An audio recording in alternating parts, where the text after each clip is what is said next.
All right. Thank you everyone for joining the Waddup WELLO podcast. Right. This is a space where I share my views.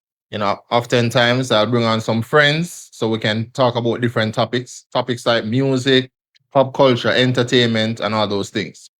So today, to get it started,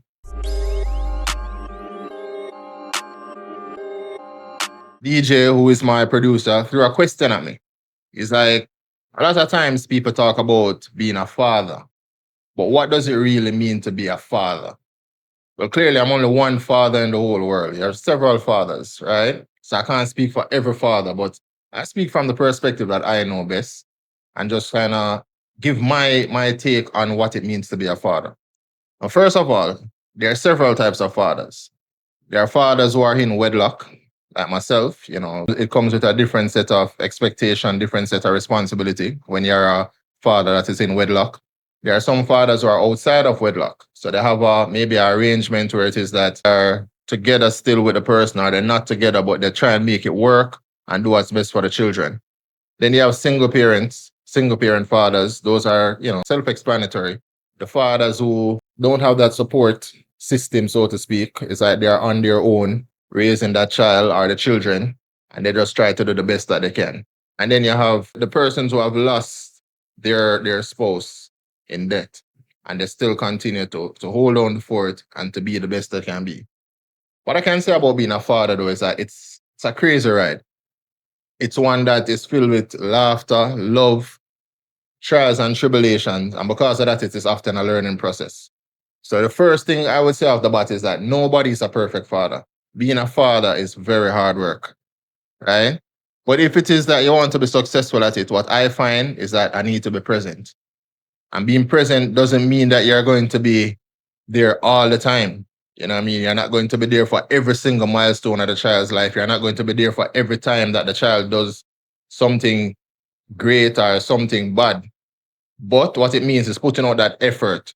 So, for example, sometimes when we come home from work, we can put on the phone, maybe put on the TV a little, and just spend some time with the child. Simple questions like, how was your day today? And no matter how old the child is, as young as from 2-year-old go right up to 18, 19, whatever the case is, just have those simple conversations with them. Sometimes even when preparing their dinner or their supper, right? You can have them in the kitchen with you and you talk certain things. You share with them certain topic. How was your day? Get little tidbits from them as to how they think certain things should do. Get them to assist in the kitchen, if it's even breaking the egg, whatever it is. So just those little things, just being present like that means a lot to children. They grow up and they remember those moments. Those are the moments that they pull on. Those little time that you spend to give them that joke, right? To share that little funny story. Those are the little moments that they remember. Another thing about being a father is the example that you set. You have to be cognizant that whatever it is that you do, children follow. I'll give you a classic example. You know that you'll tell a child all the great things, right? Tell them how to speak properly, how to do all these wonderful things. And then you might have a problem where you curse a lot in the house. And all of the nice things where you tell the child, speak like this, talk eloquently, say please and thank you. So when the people them come around now, when you have friends and family over, you know what the child do? Cuss into bodywood. Because that them always hear you doing as a parent. So you have to be careful with those type of things as a father. Your example is important. And what you also notice is that things that you do, children tend to follow. Because you know the phrase, children are the great imitators. So anything that you do, they follow from as young as they are maybe 1, 2, from the start, get awareness, all the way up, they follow things that you do. They follow how it is that you put on your pants, right? How it is that you tie your shoes lace, how it is that you scream when you're watching sports. They imitate everything.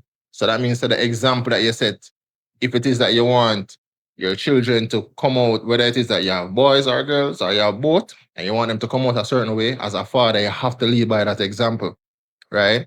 Let them see the good qualities in you, right? Let them see work ethic in you. Let them see that spiritual side in you. Let them see the kindness, the empathy that you show towards people. And trust me, they'll imitate it. You have to support their dreams. And the thing is, a lot of times as parents, we have this thing, especially persons who experience older school parenting, we have this thing where it's only certain dream makes sense. So what do you want to be when you grow up? Oh, I want to be a comedian. Yeah, idiot. Go take your book. You want to come out, come get joke? You want clown, you think some areas want coffee in this house? You have to be careful of them things. Because how it is that you kill that dream can kill every other dream that they'll ever have. Right? So support their dream. Not everything that they say, right, is actually what they will do in the future. You have to remember that. And not everything that they say or every dream that they have makes sense to us as parents. It don't make sense. But then you have to also think about yourself when you're younger. You did have some crazy dreams that never make sense. Right? And did your parents turn it down?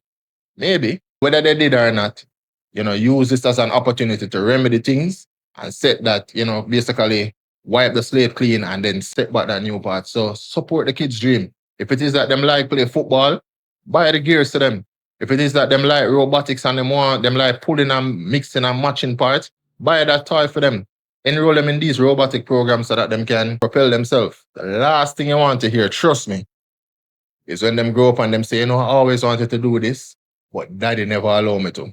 So as a father, supporting their dream is a key thing that you need to do. Another thing that I find very interesting is that sometimes as fathers, we grade ourselves very hard, right? And additionally, society put a lot of pressure on us. So we grade ourselves very hard. We feel like if it is that we can't provide everything that the child wants, like we have this thing that I don't want my kids to be wanting of nothing. I will put all of this stress and pressure upon ourselves to try and give them everything at all times. We have to be careful of that too, right? Because we are not perfect human beings. So therefore, we cannot give perfection at all times. Sometimes we're going to slip up. In fact, a lot of times we're going to slip up. But you know what is key? When that child sees that you put out that effort, trust me, they see effort, and they know when we're putting out effort, and they know when we give up, So forgive yourself. Give yourself that little leeway. Look at the moments that happen. There are sometimes very little small, intricate moments that happen in our child's life. That you have to zone in on that moment and cherish those little moments. There's moments when they leave in school, whether it is even basic school coming up, there's those little moments that you have to cherish. You have to, be there with them, when it is that they get those results. I'm not really big on the whole, like, academics and all them things. Those things don't really get me excited, but they get the kids excited. So you have to show that thing that you care and you want to be a part of that, and you scream out to them when them get the A, and you dance with them, and you carry them go Wendy's or KFC, and you cherish them little moments with them. So you have to be cognizant of that as a father. And you have to communicate openly. Today we were having this conversation in my house. We talk like, when we were growing up, our parents never used to, well, not necessarily my parents, but the parenting style, and a lot of us would experience this in Jamaica, is that we can't say certain things in the house. You can't openly discuss sex in the house. You can't come tell your parents that you like a boy or you like a girl. That's crazy. You do that, you lose 2 teeth. You come and you talk about sex, you're going to get prayer from the whole family for 10 weeks straight. Just be a prayer. Because you're not supposed to talk about them things.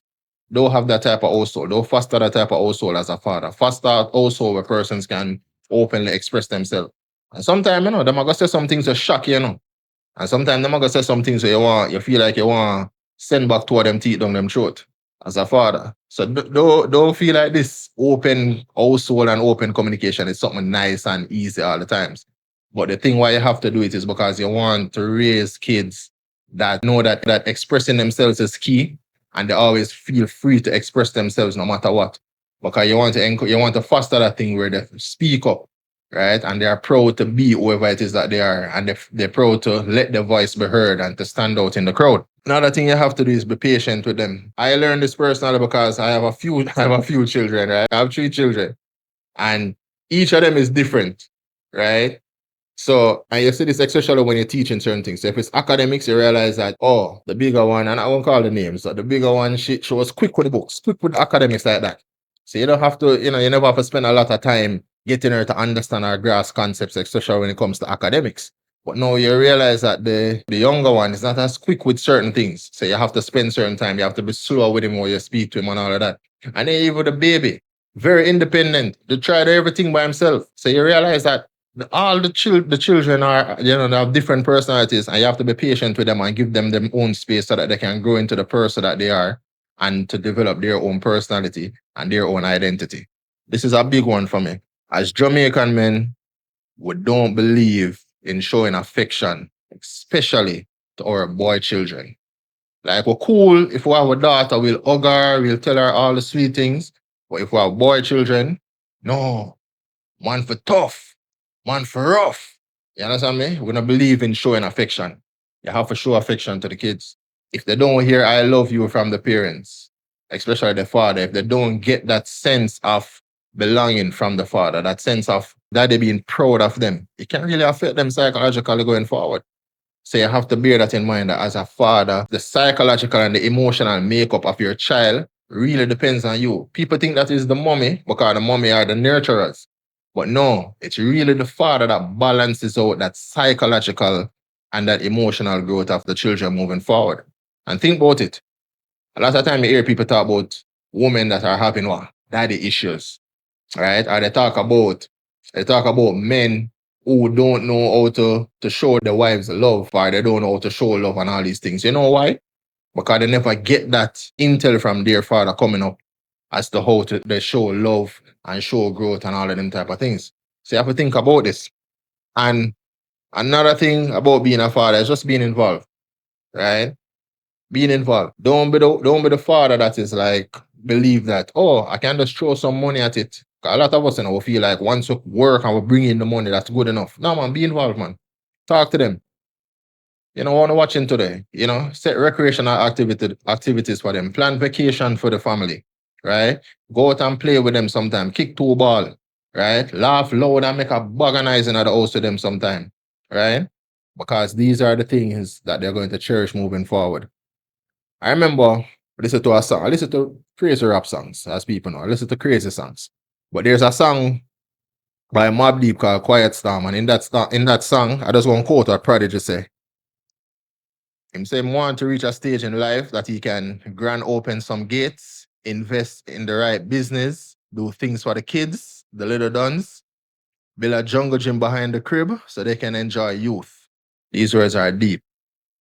That's if you check it out, that's the essence of being a father. Just to provide that safe environment for your children so that they can enjoy being children, so that they can eventually grow into adulthood. You're not trying to push them in it. You just want them to enjoy their youth as much as possible and grow into whoever they are going to become in the future. So as a father, it's difficult, right? Because remember, we don't really get the praise. And you're going to say, okay, wait, what do you mean by when I get the praise? What do I mean by that? Think about it. When Mother's Day come around, we know from 3 months before which day are Mother's Day, right? And all of the advertisement them come out, oh, Mother's Day, and remember Mother's Day, right? And everybody plan things and special and all kind of thing. When Father's Day come around, sometime all 2 weeks after it gone, remember say Father's Day they come around. Nobody remember that, right? That's it. That's how come with the territory of being a father. Right? A lot of times what the things that you do seemingly goes unnoticed. But you know what? For some reason the impact of being a father comes to a child at a later stage, right? When they grow up, when they're making that decision, when they reach that young adult, when they start making that decision as to what they're going to do with their next move, whether it is that tertiary level move or that academic move and all those things. For some reason, that's when the father and the love of the father and everything that the father put through comes out, right? And even further down, when they decide that they're going to go out on their own and they're going to marry and all them things, that's when we as fathers get our true reward. But either way, it's still a fun thing, right? Especially if done right. And by done right, you know what I mean, in wedlock, being a father. But whatever style of father that you are right now, just continue doing your best. Right? Don't grade yourself too hard. Just be easy with it. Right? Take your time. Right? Remember, so all of we are a work in progress. Because sometimes we ourselves will never get that ideal father figure or that ideal fathering, so to speak. So we still a learn. And if our father still a learn, over father we in them elderly age. So take it easy and just keep going at it. All right, so another topic I want to talk about today. DJ, and a few people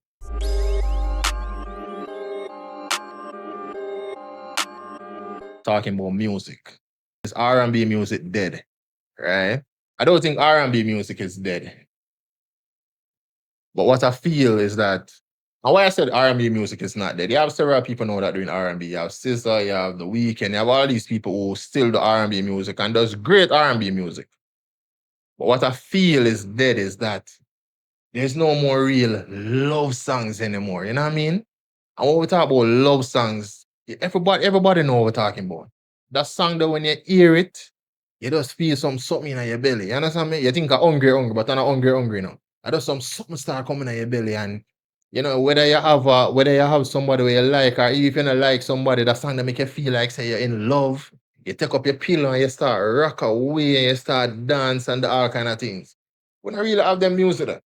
The music where you can you can just play, like you go up on a little date, and you drive to the date, you can just play, or you bring a girl, you bring a girl on a little picnic, you can put it in your speaker and just play some music and them. We don't really have them type of music anymore, right?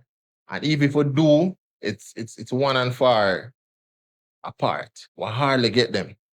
And when I think about love songs, like, them hyperbolic love songs that we used to hear, back in the day. For example, when Jody sit talk about feeling and him talk about, oh, I'll take my money, my house, my car, right? And give you everything just to get one hit of you. Everything the man say, man, get a girl now just to get one little moment to her. We don't hear them hyperbolic love song anymore. Or in a Ready or Not by After 7. Them talk about, I'll give you the sun, the moon, the rain, the stars, and the mountains. Which song you hear talk about, man, I gonna give girl all of them things they know. Them man, they give girl the sun, the moon, the rain, the star, and the mountain. Them man nowadays, one thing they talk about giving girl. And you know what that is. Right? And if it's not that, they talk about popping Molly and all them type of things. So we miss them type of hyperbolic song there. Right? We miss the song them we used to we tell lies to the ladies. The lies what the ladies want to hear. When Jody talk about them a cry for the girl. Oh, I got to cry for you. When girl hear them thing to themselves. And them feel the love and them thing that we're not telling no lies in the song them no more. When Babyface and Theme Group talk about them only think of the girl on 2 occasions. That's day and night. I tell her I said the whole day she alone them think about, lies. The woman them love hear them thing there. We don't have them music there again. When PM down talk about I'll die for you. No, say him not die for nobody. But at that, the girls, I'm like, here, them little lies there. And what about the lies and what the lady tell we, as man? We don't hear them song no more what the ladies them a lie to we, right? What the ladies them a tell we like what Monica said, for you I will. Or when Mary J. Blige I talk about, I'll give you everything, right? And when Mariah Carey I talk about, you'll always be my baby. One to them lies are what the man them want hear. The girls I'm not them tune there again. We not hear them tune there again where the girls I'm do that to make her feel like say, we can get a girl and she just treat us special like that. She just cook every meal we want to cook. She just do everything for us because we're everything. Or as Monica said, for you I will. We not get them type of thing no more. And then think about them look a nice groovy tune there, them look a sexy sultry song there. Them look a song that would just set the mood, you know what I mean? Set the mood for the romantic dinners, set the mood for the date nights, set the mood for the after wedding shenanigans, you know what I mean? Them look a song there, right? When Isaac Brothers are talk about Between the Sheets, when R. Kelly are talk about Your Body's Calling, right? When Marvin Gaye are talk about sexual healing, when I get them song there no more. Right? When I hear them type of song then no more. At least not with that level of poeticism there. The song that we hear now, blatant, raw. Right? And that's R&B music. We miss the music. Bring back them music there. Bring back them song that we can play at a wedding. You know my thing about it there, man. Say, if I was to get married now, which song would have been my wedding song? Chris Brown, These Ain't Loyal. And them and them song that they won't know. We're not hearing a little ballads no more. You know what I mean? When Luther Vandross used to talk about here and now, and when George Benson talk about nothing's gonna change my love for you, we're not hear them ballads no more. And we are beg the youths them bring back some of them type of thing there. Where the 3 songs them there, right? Chris Brown, mix it up. You do your little hip hop and your rave, mix it up. Bring back some things over like here, right? And my favorite type of R&B music, right? Are the breakup ballads them. Them song that will make you ball. How when you not have nobody, how when you never lose nobody yet. You hear them song they just want, you just feel like you didn't love and now you lose the love and you want ball. Right? When you hear boys them and talk about until we come till the end of the road. And you just a ball. You never lose nobody yet, you know. You never have no love where you lose, you know. But them song they just, them break up ballads when you hear Whitney Houston talk about where do broken hearts go, and yeah, say, yeah, ball, cause them song they just touch you, them just touch deep down in your belly, them just touch something. But we just evoke them type of emotions. When Tony Braxton talk about unbreak my heart, right? Your heart not broken, but that song they just make it feel like say your heart did mash up and you want it put together again. We love the music, right? But me just feel like the R&B music they're on a little trajectory right now where the passion gone. You know what I mean? That little love thing there, that little soul there, that little feeling there. When I get it no more, I want it come back, right? Bring it back. Because you go up on a date right now and you and your girl a chill out and thing, right? And you bust out one of them songs. You bust out one of them songs, you're golden, you know. You're not for do nothing else. Even if you're not no money, all if you're broke, you just bust two of them songs and she feel nice. She feel like the best date she ever go upon. Right? So them little feeling that we want to bring back. We not get them thing no more. Right? So we need for us bring back them type of thing there. So that are the talk for today. Right? The people them say, well, what up about the music, what up about being a father. So we just say, all right, we talk about that today. We just drop little gems as I know it, right? My thing not perfect. We don't know everything. So we just want to say thanks for tuning in. Big up to everybody, big up to the producers of the show, big up to everybody, big up to whoever tuning in. I would just want to say keep it 1, keep it 3, and keep pushing.